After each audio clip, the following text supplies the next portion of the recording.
Salam alaikum, bonjour et bienvenue avec nous dans notre groupe de prépa IPACE. Toujours avec les variables aléatoires, on vous propose aujourd'hui une correction de l'exercice numéro 7 de TD qui utilise la notion de couple de variables aléatoires. Bon, deux mots sur cette notion et on passe après à la correction de l'exercice. Vous savez évidemment qu'une telle expérience aléatoire peut être composée de plusieurs étapes où qu'on trouve plusieurs, voilà, plus qu'un caractère dans les résultats possibles, comme dans le cas de tirage d'une boule d'une urne contenant donc des boules colorées et numérotées en même temps. Donc on peut définir une variable aléatoire qui classifie les résultats possibles selon les couleurs et une autre variable aléatoire qui fait la répartition suivant les numéros. Ok, où chaque variable aléatoire, bon, pour les expériences aléatoires composées par plusieurs étapes, chaque variable aléatoire décrit les cas possibles d'une étape de cette expérience, etc. Donc voilà, on définit ainsi plus qu'une variable aléatoire sur le même univers oméga. Donc c'est comme ça ici. Donc on peut considérer les choses avec x de oméga à valeur dans E, y aussi sur le même univers, c'est la même expérience aléatoire, mais c'est une autre description, à valeur dans f. Donc deux variables aléatoires. Ok. Bon, discrète bien sûr, vu qu'on travaille avec E et F discret. Voyons les choses dans le cas de E et F discret et fini. Ok. Et évidemment, même travail pour les dénombrables. Donc, c'est-à-dire, ça c'est le x de oméga. On va travailler tel que E c'est un x1, xn formé par n points. Et F c'est un y1, ym, bien sûr, formé par m points, avec n et m sont deux entiers positifs. Bon, c'est bien. Vous rappelez bien que la variable aléatoire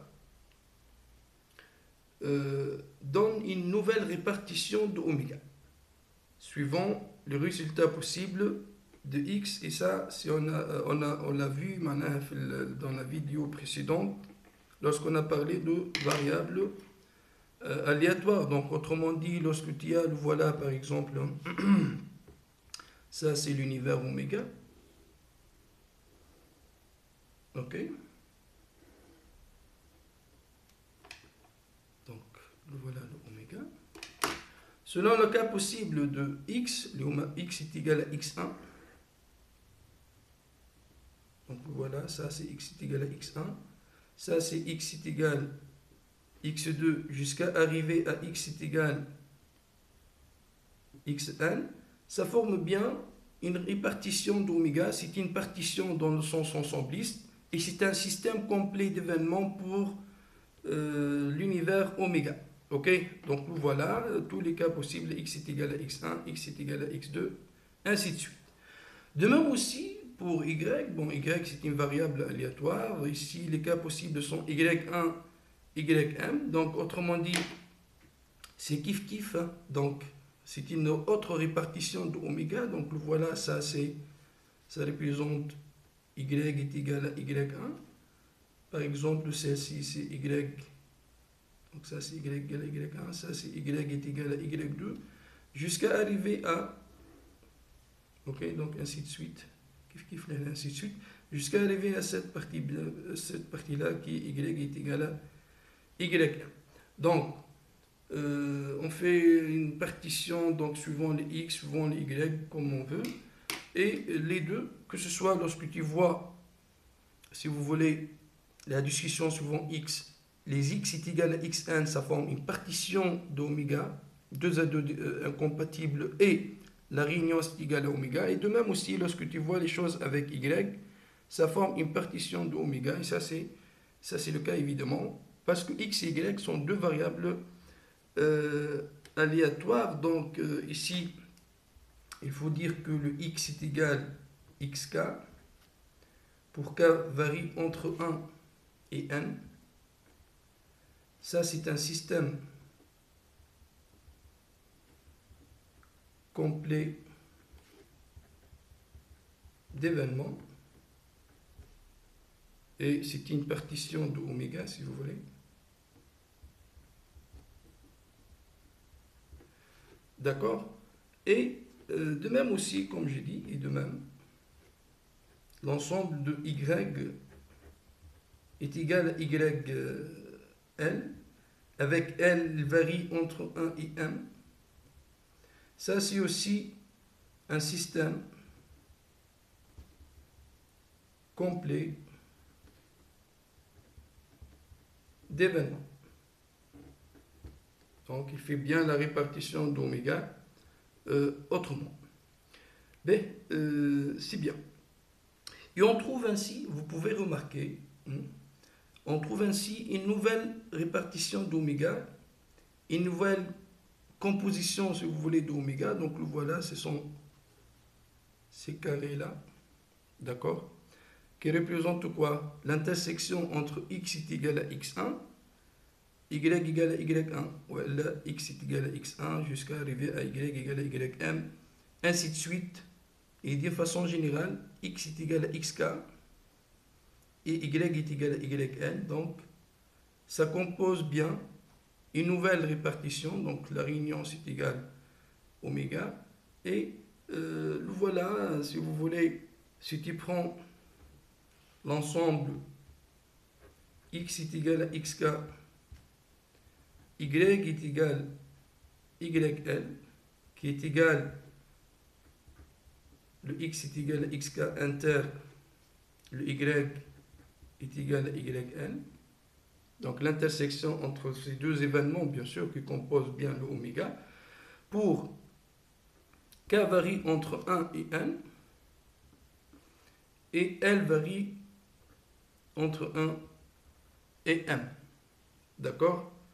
Celui-ci représente le résultat possible, tous les résultats possibles, pour qui? Donc pour une nouvelle variable aléatoire, c'est le variable aléatoire z de oméga à valeur dans E croix f, qui a tout oméga associé, x de oméga, y de oméga. Et ça, c'est tous les cas possibles dans le couplage. On l'appelle ça, c'est le couple de variables aléatoires x, y. Donc, ça, c'est on le note. X, y, comme j'ai dit, de telle sorte que voilà sa répartition. Les cas possibles sont les x1, le x est égal à xk, y est égal à yl pour k varie entre 1 et n et l varie entre 1 et m. Ça va?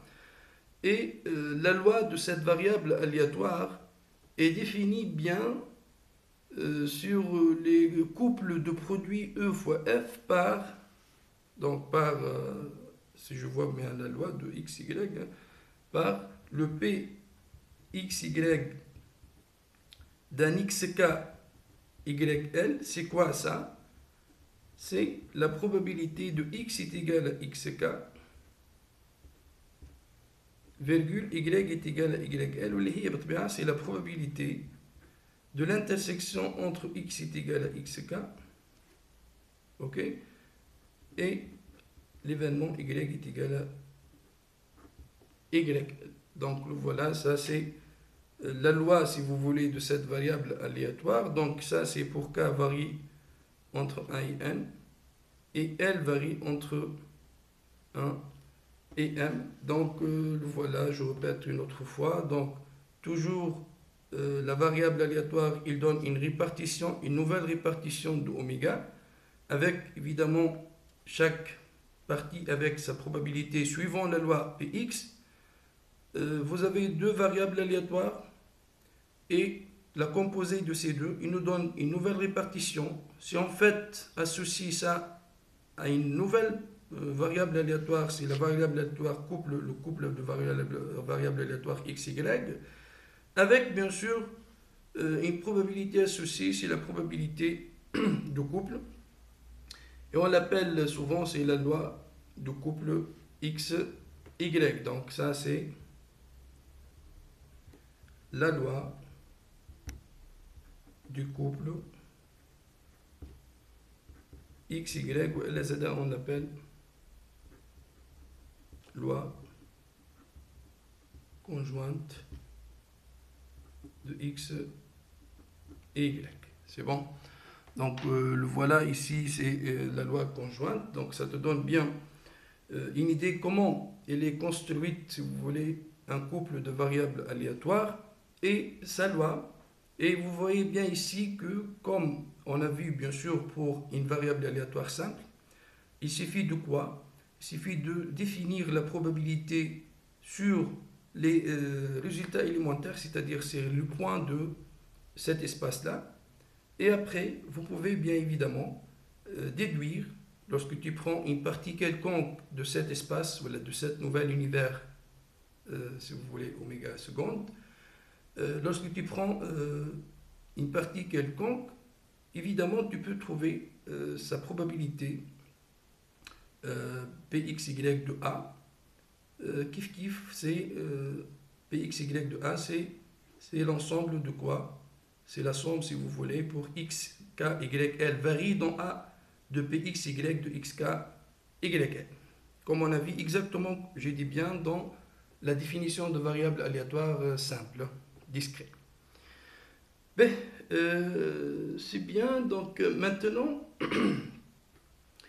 après donc avoir vu, si vous voulez, cette notion de couple de variables aléatoires et la loi conjointe, on peut un peu parler de ce qu'on appelle les lois marginales. Donc ici, et vu que quoi? Vu que lorsque tu prends l'ensemble x est égal xk, pour k varie entre 1 et n, vous êtes bien sûr d'accord que ça c'est un système complet, et on a déjà dit ça, mais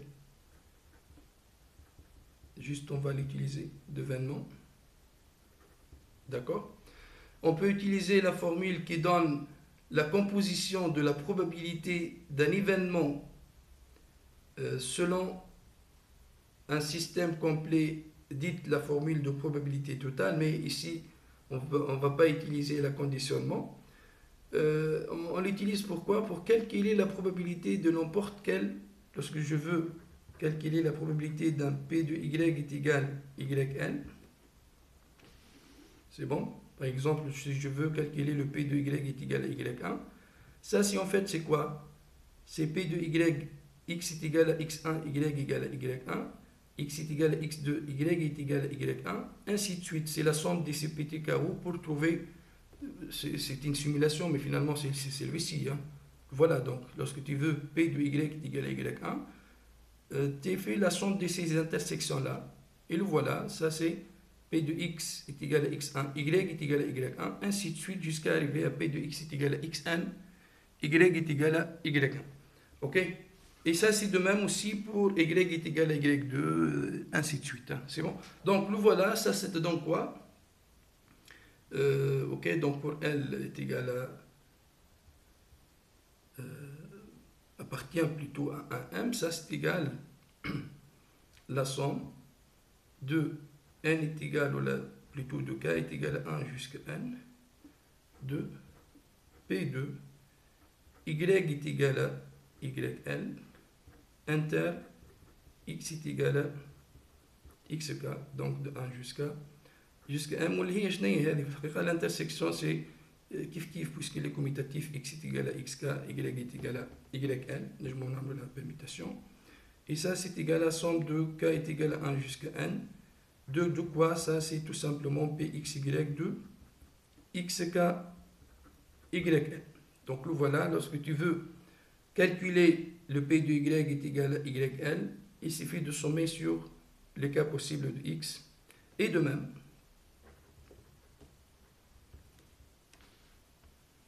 qu'est-ce qu'on a?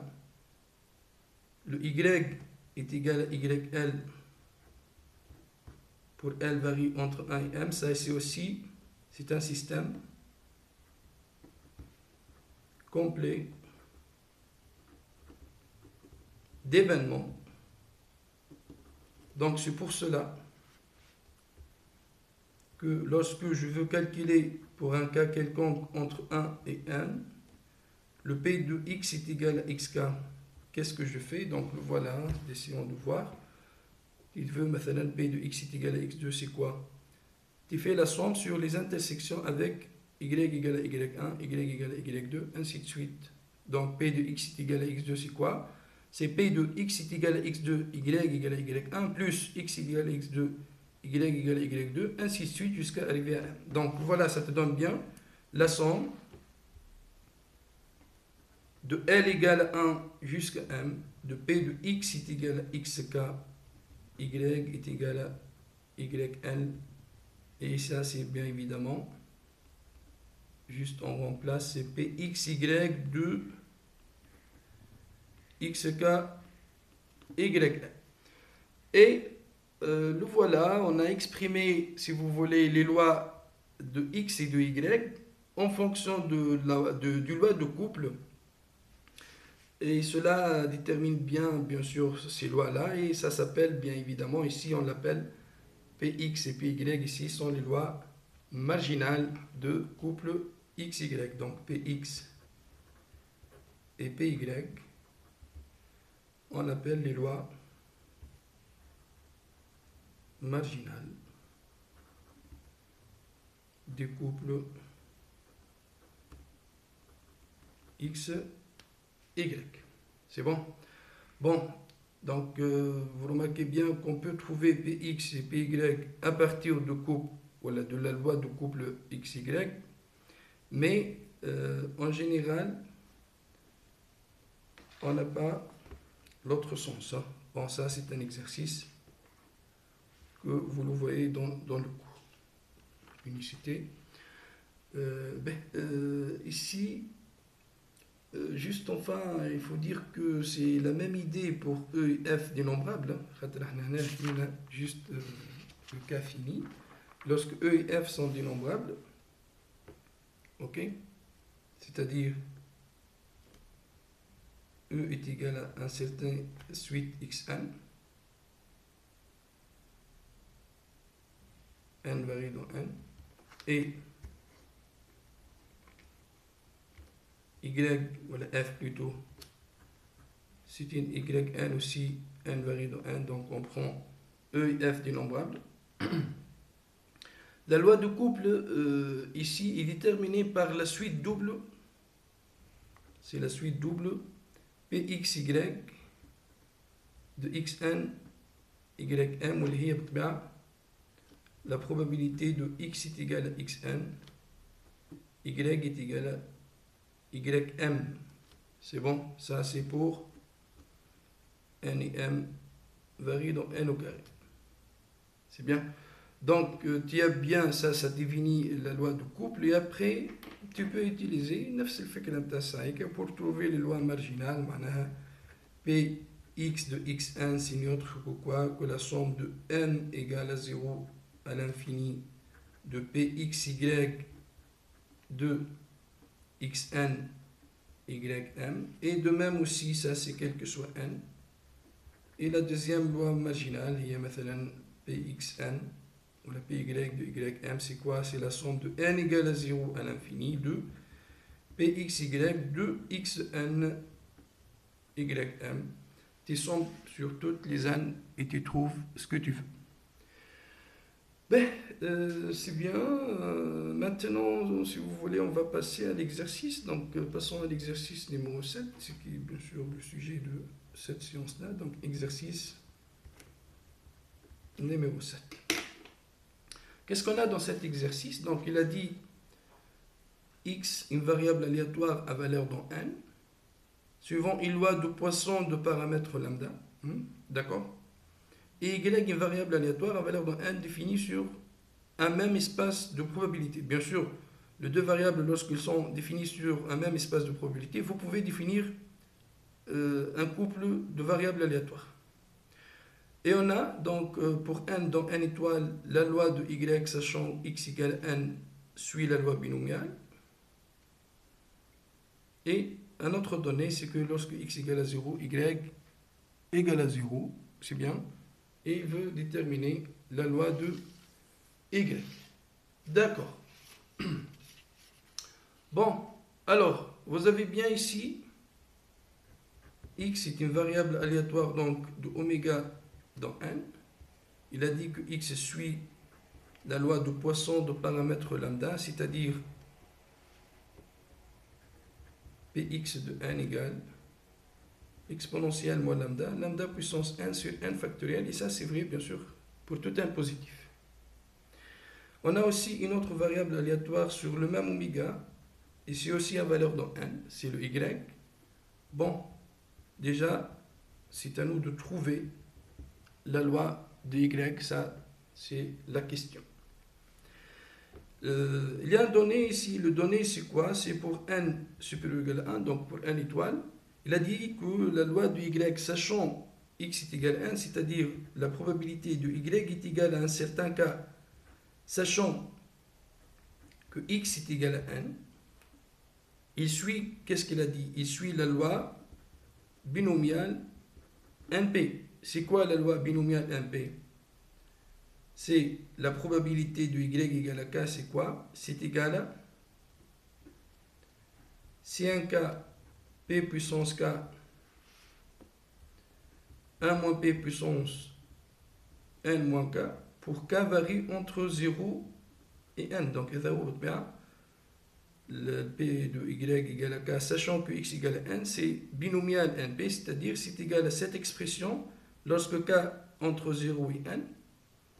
Et puisque la variable aléatoire y, bien sûr, ça arrive dans n, c'est-à-dire l'entier, ça pourra être plus petit que n et ça pourra être plus grand que n. Donc, c'est lorsque k plus grand que n, yani akbar min n plus 1, c'est un 0, et le voilà.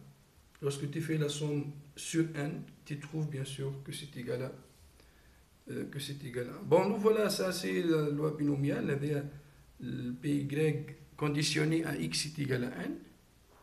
Un autre donné, c'est quoi? C'est que si x est égal à 0, alors y égale à 0. Maintenant, l'ensemble x égale à 0, il est inclus, il implique y égale à 0. C'est bon? L'ensemble de oméga tel que x de oméga égale à 0, c'est inclus dans l'ensemble de oméga tel que y de oméga égale à 0. Ok, c'est bien. Ben, puisque x et y, comme j'ai dit, sont sur le même espace probabilisable oméga AP, alors donc je peux définir la loi, voilà, je peux définir la variable aléatoire, le couple de variables aléatoires x, y, de oméga dans n croix 1, qui est tout oméga associé donc x de oméga, y de oméga. Ben, pour le moment, on n'a pas la loi de couple xy. Bon, juste ici, on veut trouver la loi marginale, hein, py, donc le voilà. Donc pour k appartient à n, comme j'ai dit, à quoi est égal py de k. Bon, il y a ici, pour k égale à 0, parce que vous voyez que le conditionnement, c'est à partir de 1. Donc, apparemment, il y a un travail spécial juste pour k égale à 0. Donc, commençons par ce cas particulier. À quoi est égal py de 0? Donc, qu'est-ce qu'on va faire? Normalement, on va essayer d'utiliser la formule que nous donne la discussion suivant tous les cas possibles de x. Et ça, c'est évidemment, c'est l'utilisation de quoi? De la formule de probabilité totale. Ça, c'est égal à quoi? Bon, disons, si le p de y est égal à 0, qui est égal à la somme de n égale à 0 à l'infini, de quoi? De p de y égale à 0, virgule, x est égal à n. Et, comme j'ai dit, c'est la probabilité totale, c'est la somme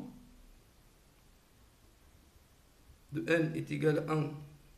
Tخليو l'intersection l'oula وحدها خاطر فيها x égale à 0, y égale à 0, donc c'est p de y égale à 0, x est égal à 0, plus la somme de n égale à 1 à l'infini, de p de x est égal à 0,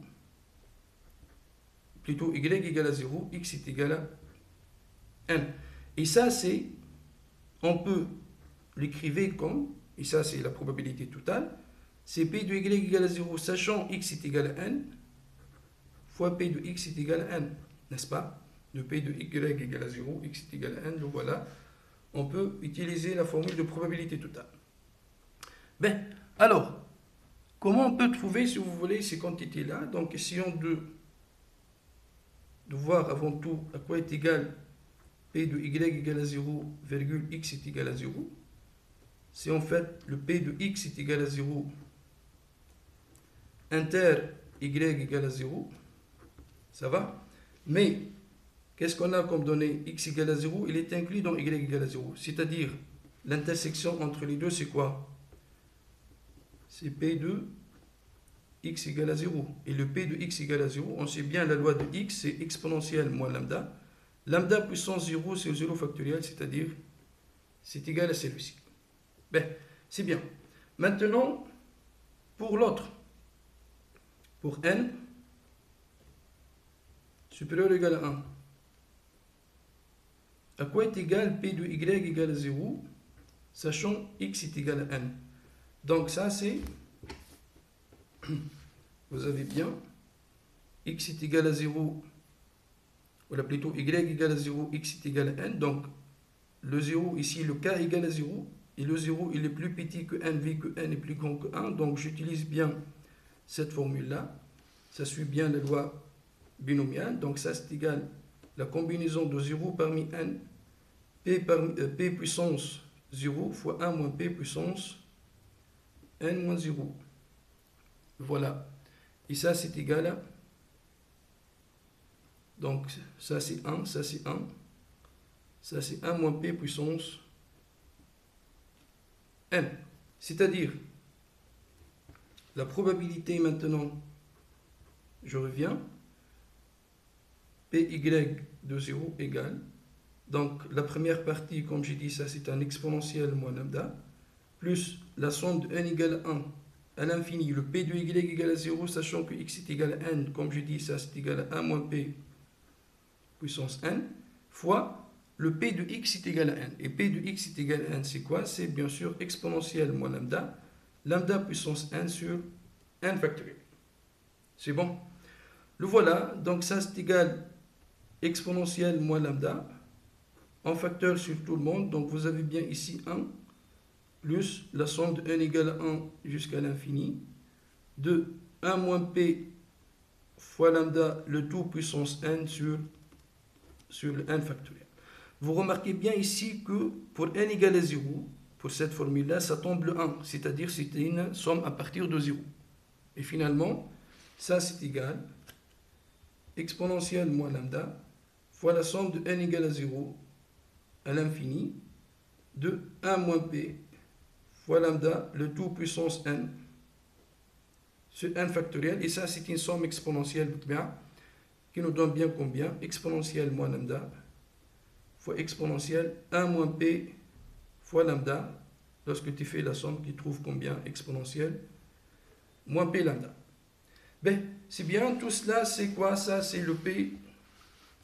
N'oubliez pas, ça, c'est le p y de 0.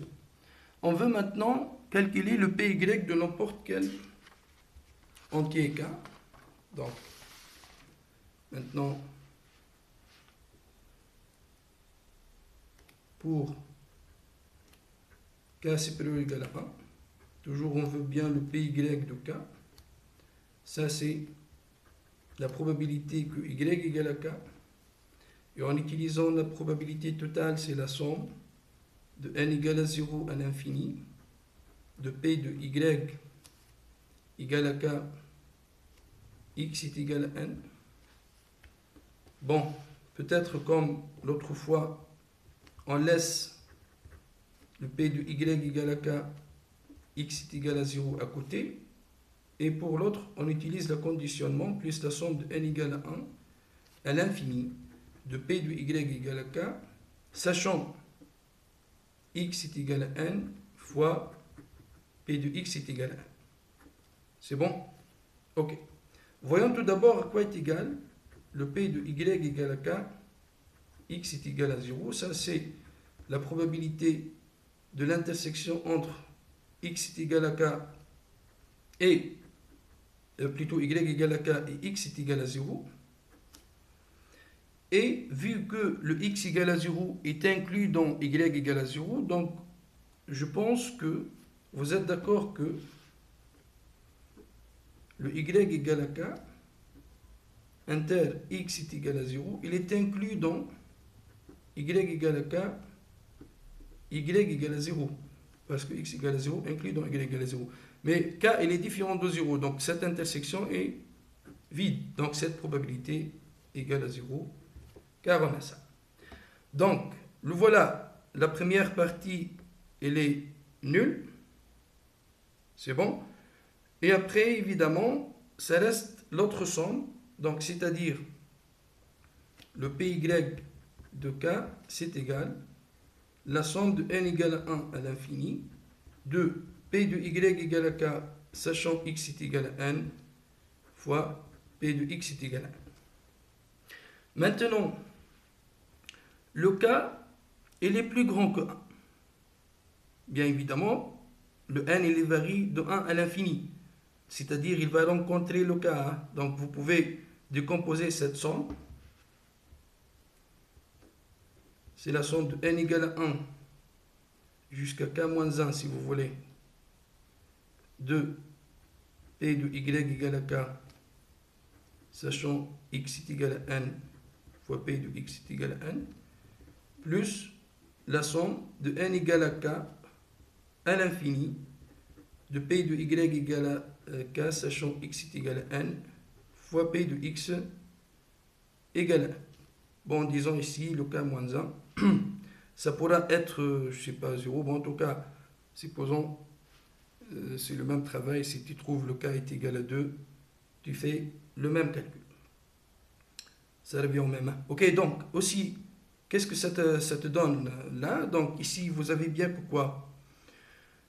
Y égale à k, x est égal à n.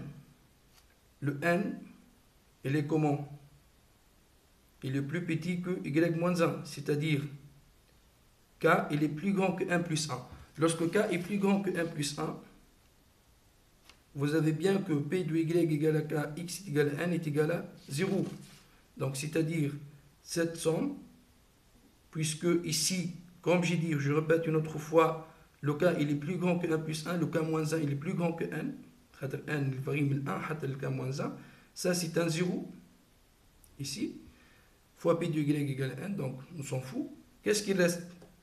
La somme de n égale à k à l'infini.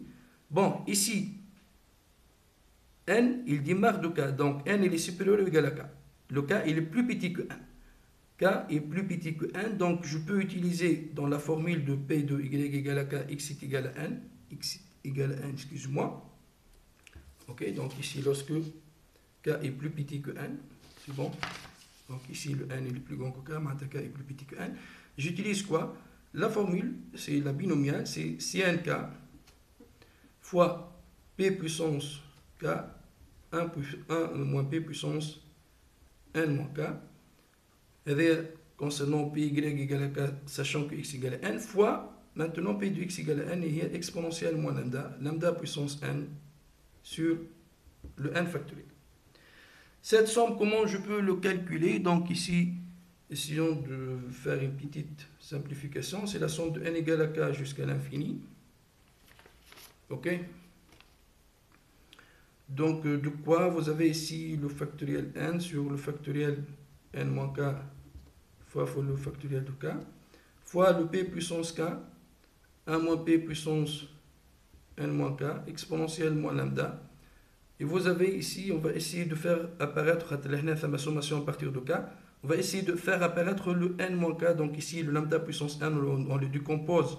Lambda puissance n moins k fois lambda puissance k, le tout sur n factoriel. De telle sorte que je veux faire sortir, si vous voulez, donc vous avez ici lambda puissance n, plutôt n factoriel, ça se simplifie. On fait faire sortir, si vous voulez, le exponentiel moins lambda.